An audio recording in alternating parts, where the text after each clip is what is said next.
पिता, पुत्र और पवित्र आत्मा के नाम पर आमीन। प्रभु यीशु के जीवंत वचनों की सेवकाई में मैं आप सबों का गुड न्यूज चैनल में बहुत बहुत स्वागत करता हूं। आप सबों को मेरा प्यार भरा जय यीशु। मैं उम्मीद करता हूं कि आप सब सकुशल होंगे। ईश्वर की कृपा व अनुग्रह आप सबों पर सदा बना रहे।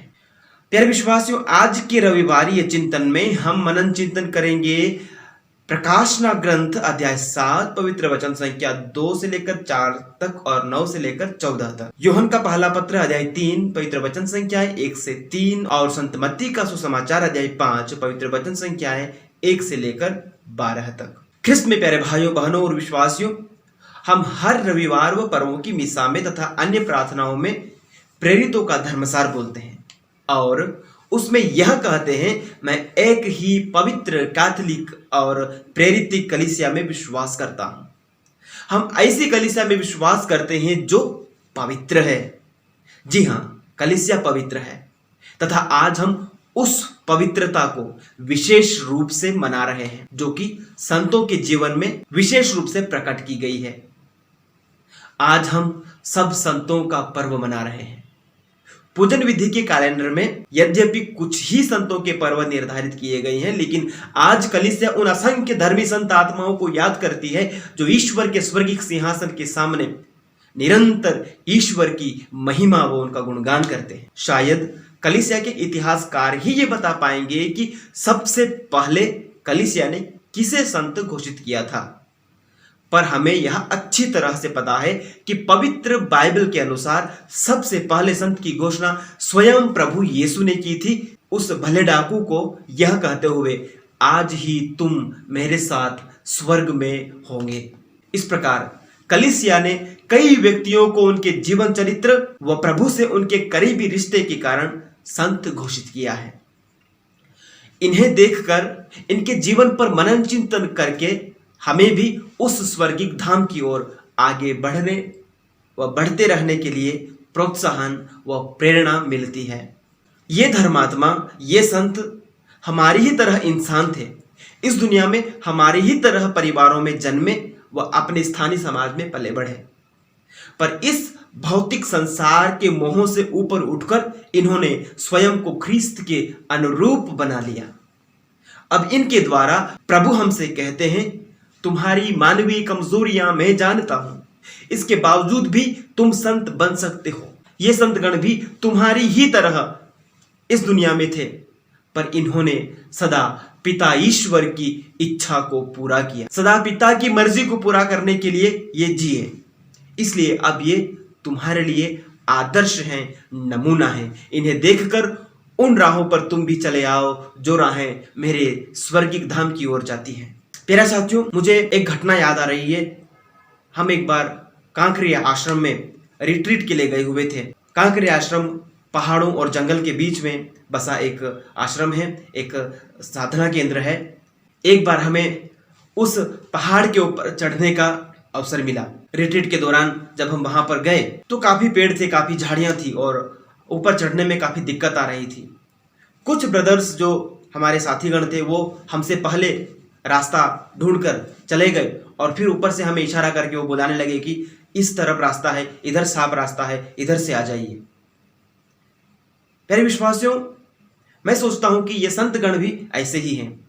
ये हमसे पहले स्वर्ग पहुंच गए हैं और इन्होंने उस रास्ते को पहचाना है जो रास्ता प्रभु यीशु का है।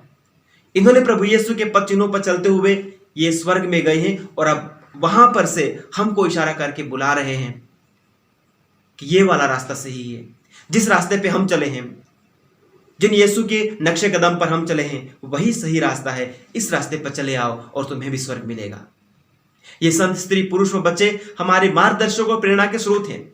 इसलिए यह उचित है कि हम प्रभु यीशु के अति प्रिय इन मित्रों व उनके सच्चे अनुयायियों को प्यार करें, उनका अनुकरण करें व उनका आदर सम्मान करें। आज हम ईश्वर को धन्यवाद दें कि उन्होंने हमारे इन असंख्य संत लोगों के जीवन में अपने मुक्ति कार्य को संपन्न किया है। आज के पहले पाठ में जो कि प्रकाशना ग्रंथ अध्याय 7 से लिया गया है, हम ये पाते हैं कि संत यूहन्ना एक दिव्य दर्शन में सब संत जनों के एक विशाल जनसमूह को देखते हैं। इतने अधिक लोग कि उनकी गिनती कोई भी नहीं कर सकता था। क्या हम उस संतों के समुदाय में शामिल होंगे? क्या हमारी गिनती उन लोगों में होगी? जी हां, संभावना बहुत ज्यादा है। आप और मैं संतों की उस भीड़ में से एक हो सकते हैं। प्यारे भाइयों और बहनों, वचन कहता है, मैंने सभी राष्ट्रों, वंशों, प्रजातियों और भाषाओं का एक ऐसा विशाल जनसमूह देखा जिनकी कोई गिनती नहीं कर सकता। यानी वो सभी राष्ट्रों अथवा देशों से होंगे। वे लोग अमेरिका से होंगे, रोम से होंगे, यरूशलेम से होंगे, पाकिस्तान से होंगे, भारत से होंगे, सब वंशों से, आपके वंश से, अन्य सभी वंशों से, मेरे पूर्वजों से, मेरे परिवार के लोग, आने वाली संतति, सब प्रजातियां, चाहे वो आर्यन हो, द्रविडियन हो, मंगोलियन हो, फिर निग्रो हो या मद्रासी हो या फिर आदिवासी हो या कोई भी, सब इसमें शामिल हैं। सब भाषा भाषी, अंग्रेजी बोलने वाले, हिंदी बोलने वाले, मलयालम बोलने वाले, कोंकणी बोलने वाले, उर्दू, मराठी या तमिल बोलने वाले, सब के सब इस समुदाय में, इस दल में शामिल हैं। प्रभु ने अपने झुंड में हम सबको गिन रखा है। अब हम चाहें तो इसके अंदर रहें या फिर इससे बाहर हो जाएं, ये हमारे ऊपर निर्भर करता है। इस झुंड में बने रहने के लिए आज का वचन कहता है, ये कौन है? ये वे लोग हैं जिन्होंने मेमने के रक्त से अपने वस्त्रों को धोकर उजले कर लिए हैं। इसलिए ईश्वर के सिंहासन के सामने खड़े रहते और दिन रात उसके मंदिर में उसकी सेवा करते हैं। संतों के समुदाय में बने रहने के लिए हमें मेमने के रक्त से अपने वस्त्रों को धोकर शुद्ध करना है, साफ करना है। हमें क्रूसित मेमने के रक्त से खुद को धोकर साफ करने की जरूरत है। संत यूहन्ना का पहला पत्र अध्याय 1:7 में प्रभु का वचन कहता है, उसके पुत्र प्रभु ईसा मसीह का रक्त हमें हर पाप से शुद्ध करता है। प्रभु यीशु का लहू है दुनिया का सबसे शक्तिशाली डिटर्जेंट, जो पाप के गहरे से गहरे, काले से काले भी दाग को धोकर साफ कर देता है। प्रभु का वचन कहता है नबी ईसायाह का ग्रंथ अध्याय 1:18 में, तुम्हारे पाप सिंदूर की तरह लाल क्यों न हो, वे हीम की तरह उज्जवल हो जाएंगे, वे किरमिज की तरह मटमेले क्यों न हो, वे ऊन की तरह श्वेत हो जाएंगे। बपतिस्मा संस्कार में हमें शुद्धता का प्रतीक स्वरूप श्वेत वस्त्र दिया गया था, जिसे हमने अंत तक शुद्ध रखने की प्रतिज्ञा की थी। यानी उस वस्त्र के समान अंत तक शुद्ध बने रहने की हमने प्रतिज्ञा की थी। हम जानते हैं कि हमारी मानवीय कमजोरियों के कारण हम वैसे ही नहीं हैं जैसे हम बपतिस्मा के समय थे, पर मेमने का रक्त, हमारे प्रभु यीशु का रक्त हमें फिर से शुद्ध कर सकता है। हर मेल मिलाप संस्कार व पवित्र यूखरिस्त में सच्चे मन व सच्ची तैयारी से भाग लेने पर यही होता है, हमारे सारे पाप दोष धुल जाते हैं और हम पुनः शुद्ध व श्वेत हो जाते हैं। रक्त का मतलब होता है जीवन, तो ख्रिस्त के रक्त का मतलब होगा ख्रिस्त का जीवन। अतः ख्रिस्त के रक्त से स्वयं को धोने का मतलब होगा कि हम ख्रिस्तमय हो जाएंगे, हम ख्रिस्तमय हो जाएंगे।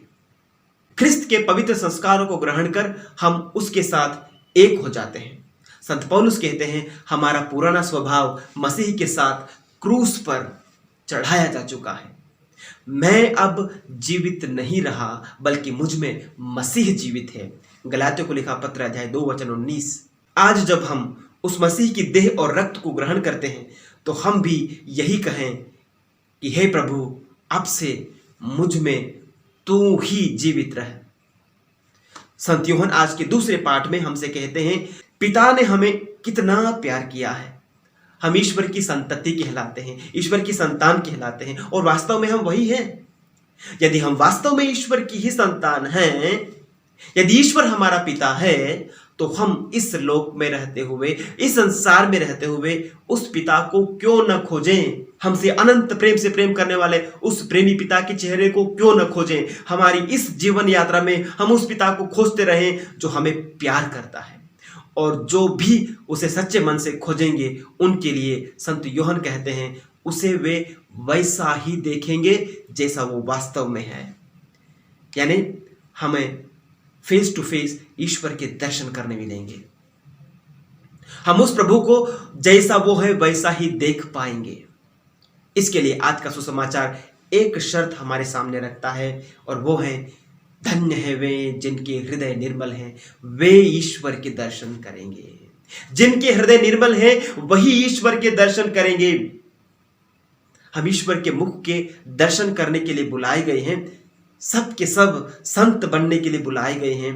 प्रभु हर स्त्री पुरुष, हर युवक युवती, बड़े बुजुर्ग, छोटे बच्चों, विवाहितों, अविवाहितों, समर्पित भाइयों बहनों, अमीरों गरीबों, शिक्षितों अशिक्षितों तथा व्यापारियों किसानों, सभी को संतों की संगति में उनके स्वर्गिक सिंहासन के सामने निवास करने के लिए आह्वान कर रहे हैं, बुला रहे हैं। इसलिए हम ये न सोचें कि संत केवल फादर सिस्टर व समर्पित लोग ही बन सकते हैं।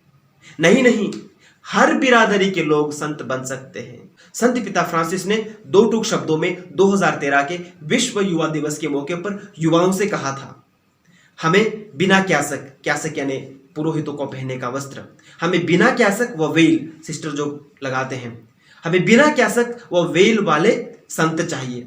वे आगे कहते हैं, हमें जींस टी शर्ट व टेनिस शूज पहनने वाले संत चाहिए, जो फिल्में देखते हो, जो म्यूजिक सुनते हो, परंतु अपने जीवन में मसीह को प्रथम स्थान देते हो।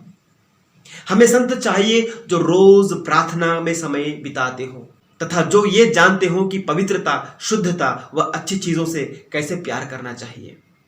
हमें 21वीं सदी के लिए संत चाहिए जो इस संसार में रहते हो लेकिन इस संसार के नहीं हो। प्यारे विश्वासियों, जानते हो बीते अक्टूबर माह की 10 तारीख को पोप फ्रांसिस का यह सपना साकार हुआ जब कंप्यूटर और फुटबॉल के दीवाने कार्लो अक्यूटिस को धन्य घोषित किया गया। इस दिव्य बालक ने इस धरती पर सिर्फ 15 साल गुजारे। उसने अपना जीवन वो सभी साधारण कार्य करते हुए बिताया जो एक आधुनिक बालक करता है, जैसे खेलना, कूदना, घूमने जाना, कंप्यूटर चलाना, वीडियो गेम खेलना आदि। पर हमेशा यीशु को अपने जीवन में सबसे ऊपर रखा, पवित्र यूखरिस्ट से बेहद प्रेम किया, माता मरियम से बहुत भक्ति रखी। एक वेबसाइट बनाकर उन्होंने यूखरिस्टी चमत्कारों की जानकारी इंटरनेट पर लोगों के लिए मुहैया कराई। उसके कदम इस धरती पर थे लेकिन निगाहें सदा स्वर्ग की ओर लगी रही। आज वह न केवल युवाओं के लिए बल्कि हम सब के लिए एक उम्मीद की ज्योति की एक लकीर है कि आज के संसार में भी संत बनना संभव है। आइए हम आज ईश्वर से कृपा व आशीष मांगे कि हम इस संसार में रहते हुए हमारी नजरें हमारे स्वर्गिक निवास की ओर लगाए रखें, जहां असंख्य दूत और संत ईश्वर के सम्मुख हमारी राह देख रहे हैं। वे हमारा इंतजार कर रहे हैं कि हम भी खुद को स्वर्ग के लायक बनाएं और संतों की संगति में सदा की जिंदगी के हकदार बने। आइए हम प्रार्थना करें। सर्वशक्तिमान शाश्वत ईश्वर, तूने हमें संत बनने के लिए बुलाया है। तूने हमारी सृष्टि की है कि हम इस दुनिया में रहते हुए तेरी मर्जी पर चलें, तेरी इच्छा पर चलें, पवित्र जीवन जिए, खुद को स्वर्ग के राज्य के काबिल बनाएं। तूने अपने इकलौते पुत्र को इस संसार में इसीलिए भेजा ताकि उसके रक्त के द्वारा, उसके क्रूस बलिदान के द्वारा हम सब पापों से मुक्त हो जाएं और हम सब हमेशा की जिंदगी पाएं।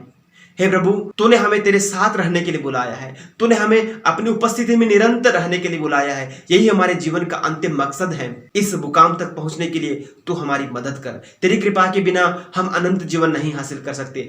तेरी कृपा ही है जो हमें अनंत जीवन प्रदान कर सकती है, और तूने उस अनंत जीवन के लिए अपने बेटे को कुर्बान किया है। तेरे बेटे की कुर्बानी की बदौलत, तेरे बेटे के खून के प्रताप से, मेमने के रक्त से हम हमारे गुनाहों को, हमारे पापों को धोएं और हम अपने आप को उज्जवल करके स्वर्गिक विवाह उत्सव में उचित वस्त्र धारण करके हम शामिल हो सके, सम्मिलित हो सके। ऐसी कृपा हमें प्रदान कर, हमारे प्रभु यीशु ख्रिस्त के द्वारा, आमीन।